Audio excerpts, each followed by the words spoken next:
Hello friends, मेरे YouTube channel पर आपका स्वागत है।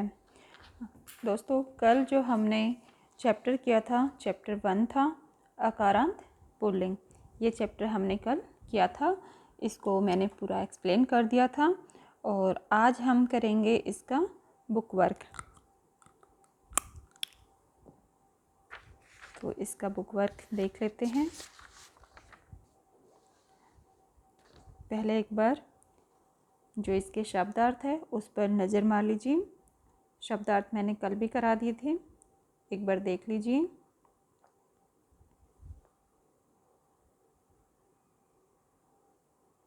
ये इसके शब्दार्थ हैं। अब नेक्स्ट जो अभ्यास कार्य जो आता है उसमें इसका जो पहला प्रश्न है उच्चारणम कुरुत, कि ये जो यहाँ पर शब्द दिए गए हैं इनका क्या करना है, उच्चारण करना है। तो देख लेते हैं एक बार इनको उच्चारण करके। छात्र है, गज है, घट है, शिक्षक है, मकर है, दीपक है, मयूर है, बिडाल है, अश्व है, शुक है, मुश्क है, चंद्र है,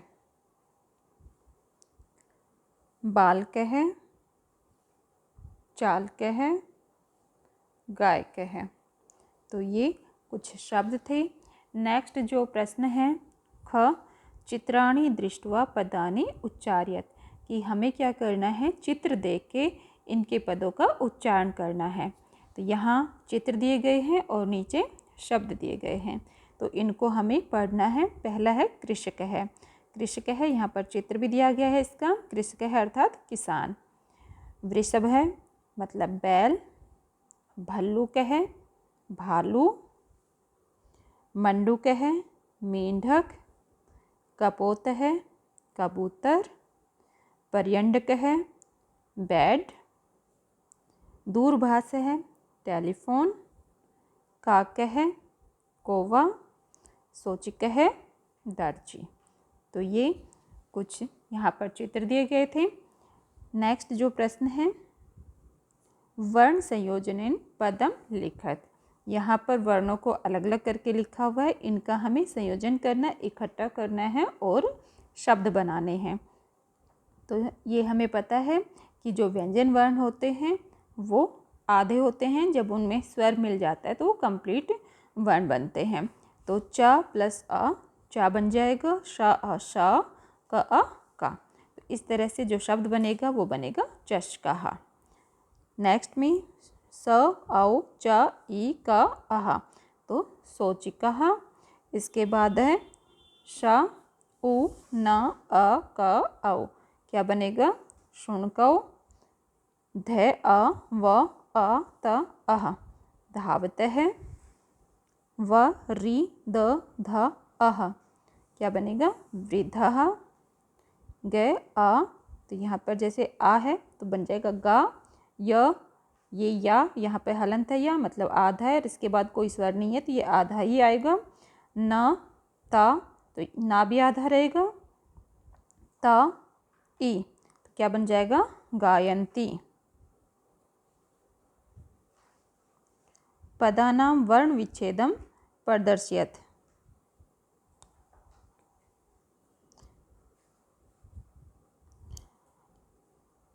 बच्चों यहाँ पर जो हमारा शब्द बन रहा है गायंती बन रहा है, तो हम जब इसका ये वर्ण विच्छेद करेंगे तो ग आ गा और य प्लस ए होना चाहिए यहाँ पर।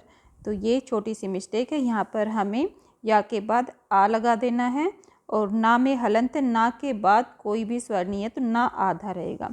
इस तरह से ये बनेगा। तो वर्ण विच्छेद करते हुए या प्लस आ प्लस ना ऐसे आएगा। नेक्स्ट जो प्रश्न है पदानां वर्ण विच्छेदम प्रदर्शयत, जो पद है उनका अब हमें वर्ण विच्छेद करना है। पहले हमें वर्ण विच्छेद किए हुए मिले थे और उन पदों को बनाना था। अब हमें जो पद हैं वो दिए गए हैं और इनका वर्ण विच्छेद करना है। तो इनका वर्ण हम कैसे विच्छेद करेंगे, जैसे सी व्यक्ति है, यहाँ पर जब हम इनको वर्णों को अलग अलग करेंगे तो सा पे हम हलंत लगा देंगे। सा, फिर इसके बाद कौन सी ई है, बड़ी ई, सा प्लस ई। इसके बाद वा आधा, इसमें कोई स्वर नहीं है तो वा और फिर इस वा पे हलंत लगाएंगे, या पे हलंत और या में कौन सा स्वर है? आ। या प्लस आ, फिर यहाँ पर ता प्लस छोटी ई, यहाँ छोटी की मात्रा है तो ता प्लस छोटी ई। तो देख लीजिए ये इस प्रकार बनेगा, सा प्लस ई वा या आ ता ई। इस प्रकार से इसका वर्ण विच्छेद हो जाएगा। नेक्स्ट एक बार मैं आपको करके दिखा देती हूँ। जैसे यहाँ पर है वर्णः, नेक्स्ट है वर्णः, तो वा में यहाँ जब हम लिखेंगे तो क्या होगा? वा में कौन सा है स्वर? वा पे हम हलंत लगाएंगे प्लस आ, क्योंकि कोई मात्रा नहीं है तो क्या होता है इसमें? आ होता है, वा प्लस आ। फिर इसके बाद स्वर पे कभी भी हलंत नहीं लगता है, केवल जो व्यंजन वर्ण है उस पर हलंत लगेगा। फिर इसके बाद अणः, और उससे पहले क्या है? रा, वर्णः। जब हम बोल रहे हैं रा पहले आ रहा है तो उसी प्रकार से वर्ण विच्छेद में भी रा पहले आएगा। तो रा और रा पर क्या लगेगा? हलंत लगेगा। इसके बाद अण प्लस अण, और इसमें मात्रा कौन सी? आ की मात्रा है और विसर्ग है, तो प्लस में हमें क्या कर देना है? प्लस, इस प्रकार से आहा, ये ठीक है। तो नेक्स्ट है कुकुरव, तो यहाँ पर भी हमें इसी प्रकार से वर्ण विच्छेद करना है, जो भी मात्रा होगी वो। तो कुकुरव में पहले क्या आएगा? आधा का मतलब हलंत, का के नीचे हलंत, व्यंजन वर्ण में हमेशा हलंत लगेगा, ध्यान रखना है। मात्रा कौन सी है? छोटा ऊ, प्लस में छोटा ऊ, स्वर पे कभी हलंत नहीं लगेगा। फिर इसके बाद आधा का है, मतलब इसमें कोई स्वर नहीं है, तो हम यहाँ पर का लिख देंगे हलंत का, और इसके बाद सीधे दूसरा वाला का, ये का हलंत का, और इसके बाद कौन सी मात्रा है इसमें? छोटा ऊ। फिर रा भी हलंत का, और इसके बाद नेक्स्ट जो स्वर है इसमें औ। तो इस प्रकार से हमें ये कंप्लीट करना है औ। तो यहाँ हम देखेंगे जो भी स्वर है उन पे हलंत नहीं लगेगा, व्यंजन वर्ण पे हलंत लगेगा। आधा व्यंजन वर्ण है उसमें कोई स्वर नहीं होता, वो ऐसे कैसे? और अगर जो व्यंजन वर्ण है उसमें कोई मात्रा लग रही है तो वो हम अलग से वर्ण लिखेंगे, इसका ये ध्यान हमें रखना है। नेक्स्ट मयूरः, माँ, हलंत का माँ। फिर क्या आता है? इसमें माँ में कोई मात्रा नहीं है तो इसका मतलब इसमें क्या है? आ है, तो माँ प्लस आ। फिर है या में कौन सी मात्रा है? ऊ, बड़ा ऊ की, तो या पे हलंत प्लस ऊ। फिर रा पे आ और विसर्ग है, तो रा हलंत का, और नेक्स्ट आ और विसर्ग, आहा। इस प्रकार से ये इसका वर्ण विच्छेद हो जाएगा। नेक्स्ट है बालक है, तो बै में आ की मात्रा है, तो बै पे हलंत और उसके बाद आ, बै प्लस आ। फिर आएगा ला पर हलंत और ला में कोई मात्रा नहीं है तो इसमें है ए, ला प्लस आ। फिर प्लस का और का प्लस आ और विसर्ग, इस प्रकार से इसका वर्ण विच्छेद हो जाएगा। तो ये हमारा कंप्लीट हुआ। इसके बाद नेक्स्ट एक्सरसाइज पे चलते हैं। थर्ड क्वेश्चन जो है इसका, उदाहरणम दृष्ट्वा रिक्त स्थानानि पूरयत। उदाहरण को देख के जो रिक्त स्थान है वो हमें पूरे करने हैं। तो यहाँ देखिए, एक तो इन्होंने लाइन कंप्लीट करके दी है, चस्कः चस्कौ चस्कः। तो ये जो हमारे शब्द रूप चलते हैं उसकी तरह हमें देखना है। तो नेक्स्ट जो है रिक्त स्थान है, यहाँ पर क्या आएगा? बलिवर्द है, बलिवर्दहु, बलिवर्दा। तो ये आंसर है यहाँ पर, ये देख लीजिए। नेक्स्ट थर्ड लाइन में शुनक है, शुनकौ, शुनकः। मृग है, मृगौ, मृगः। यहाँ पर विसर्ग आएगा, इसमें विसर्ग लगा लेना, मृगः। सोचिक है, सोचिकौ, सोचिकः। मयूर है, मयूरौ, मयूरः। तो इस प्रकार से ये सारे शब्द आएंगे। नेक्स्ट है चित्राणि दृष्ट्वा संस्कृत पदानि लिखत। चित्रों को देखकर हमें संस्कृत पद लिखने हैं। तो यहाँ जो हाथी का चित्र, हाथी को हम बोलते हैं गजः। कौवा काक है, चाँद जो होता है चंद्र है, ताला ताल है, भालू भल्लुक है, और बिलाव मार्जार है। इस प्रकार से हमें ये कंप्लीट करने हैं। नेक्स्ट है चित्रम दृष्ट्वा उत्तरम लिखत। चित्र को देखकर उत्तर लिखना है। प्रश्न पूछा गया है। बालकः किम करोति, बालक क्या करता है। बालकः पठति, ये इसका उत्तर हो जाएगा। बालकः पठति, बालक पढ़ता है। अश्वौ किम कुरुतः, यहाँ पर अश्वौ क्यों आया, क्योंकि द्विवचन है, तो यहाँ अश्वौ मतलब दो घोड़े क्या करते हैं, अश्वौ धावते हैं, दो घोड़े दौड़ते हैं। दौड़ने का होता है धावते हैं, धावते क्रिया आती है। और जब द्विवचन है तो हमें द्विवचन का ही क्रियाशब्द लिखना है। जैसे पठती, पठते हैं, पठन्ति, धावती, धावते हैं, धावन्ति। तो धावते हैं, पठते हैं, इस प्रकार ये जो शब्द है वो द्विवचन में आते हैं।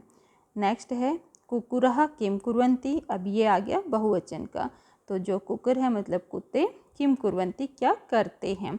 तो यहाँ बहुवचन है तो इधर जो हमारे धातु आएगी वो भी बहुवचन में ही आएगी। उत्तर में कुकुरः भुक्कन्ति, जो कुत्ते हैं वो क्या करते हैं, भोंकते हैं।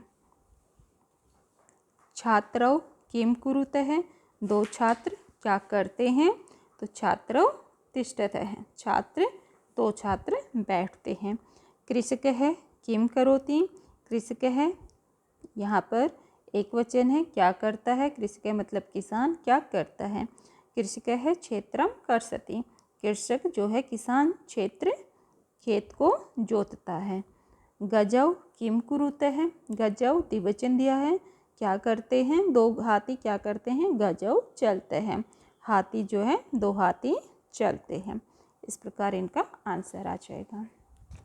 नेक्स्ट है पदानि संयोज्य वाक्यानि रचयत, यहाँ पर इन पदों को मिला के हमें वाक्य बनाने हैं, मतलब इनकी मैचिंग हमें सही करनी है। कहीं इधर उधर ये पद लिखे हुए इनको सही मैच करके हमें इनसे सही वाक्य बनाने हैं। तो यहाँ पर गजाहा, गजाहा बहुवचन है, तो बहुवचन वाली हमें क्रिया लेनी है धातु, तो क्या हो जाएगा, गजाहा चलन्ति, जो हाथी है चलते हैं। सिंघौ द्विवचन है, दो मात्रा है, सिंघौ क्या करते हैं, तो द्विवचन की ही इनके साथ धातु आएगी। सिंघौ गर्जते हैं, जो सिंह है वो क्या करते हैं, गरजते हैं, गरजते हैं। गायक है, गायक एक वचन है यहाँ पर, तो एक वचन की ही धातु आएगी इसके साथ। गायक है गायती। बालकौ, बालकौ क्या करते हैं, पठते हैं। मयूरः ये बहुवचन है, तो बहुवचन की धातु आएगी नृत्यन्ति, मयूरः नृत्यन्ति। इस प्रकार से हमें इनको मैच करना है। यहाँ पर देख लीजिए, ये जो है इनके वाक्य बने हुए, गजः चलन्ति, सिंहौ गर्जतः, गायकः गायति, बालकौ पठतः, मयूरः नृत्यन्ति। नेक्स्ट पे आते हैं, मंजुषातः पदम चित्वा रिक्त स्थाने पूरयत, जो यहाँ पर ये बॉक्स दे रखा है इनमें से हमें शब्द लेके ये जो रिक्त स्थान है इनको भरना है। मयूरः डैश, तो मयूरः के साथ यहाँ पर क्या आ सकता है, बहुवचन है, मयूरः नृत्यन्ति। यहाँ साथ साथ देख लीजिए, मयूरः नृत्यन्ति। गजौ द्विवचन है, क्या आएगा यहाँ पर, गजते है, धावती, चलते है, तो यहाँ आ जाएगा चलते है, गजौ चलते है। वृक्षः क्या आएगा, फलन्ति, बहुवचन है तो बहुवचन ही धातु में आएगी। नेक्स्ट है सिंघौ, सिंघौ क्या है, द्विवचन है, क्या करते हैं, गर्जते हैं, गर्जते आएगा यहाँ पे। नेक्स्ट वानरः, क्या करते हैं, वानरः, खादती, खाते हैं, वानरः एक वचन है तो खादती आएगा, एक वचन की धातु आएगी। अश्वः ये भी एक वचन है, अश्वः धावती, तो यहाँ पर धावती शब्द आ जाएगा। नेक्स्ट पे आते हैं, सह तौ ते इत्येभ्य उचितम सर्वनाम पदम चित्वा रिक्त स्थानानि पूरयत, हमें सह तौ ते, ये यहाँ पर जो शब्द रूप है, सह का अर्थ होता है वह, तौ वे दो, और ते वे सब, तो ये हमें देखना है, जहाँ पर एक वचन होगा वहाँ सह, द्विवचन होगा वहाँ तौ, और जहाँ बहुवचन होगा वहाँ हमें ते शब्द का यूज करना है। तो ये हमें देख के यहाँ पर लिखना है। तो यहाँ देखिए क्या लिखा है, अश्वः धावती, तो सर्वनाम शब्द है, यहाँ पर सह तौ ते हमारे पास, तो अश्वः धावती, अश्वः की जगह हम कौन सा शब्द लगाएंगे, किस प्रकार हमें पता चलेगा, अश्वः क्या है, एक वचन है, तो हम क्या लगाएंगे, सह, सह धावती, घोड़ा दौड़ता है, तो यहाँ बन जाएगा वह दौड़ता है। गजाः चलन्ति, जो हाथी हैं बहुवचन है यहाँ पर, चलते हैं।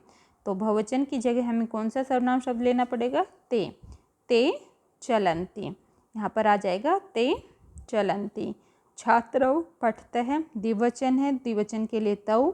तौ पठतः, वे दो पढ़ते हैं। वानरः क्रीडन्ति, वानरः बहुवचन है, क्रीडन्ति तो बहुवचन में क्या आएगा? ते। वानर जो है वो खेलते हैं, तो ते मतलब वे सब क्रीडन्ति खेलते हैं। गायकः गायति एक वचन है, गायक गाता है, तो एक वचन के लिए सः गायति, वह गाता है। मयूरः नृत्यन्ति, मयूर नाचते हैं, बहुवचन शब्द है, तो यहाँ पर बहुवचन के लिए ते नृत्यन्ति, वे सब नाचते हैं।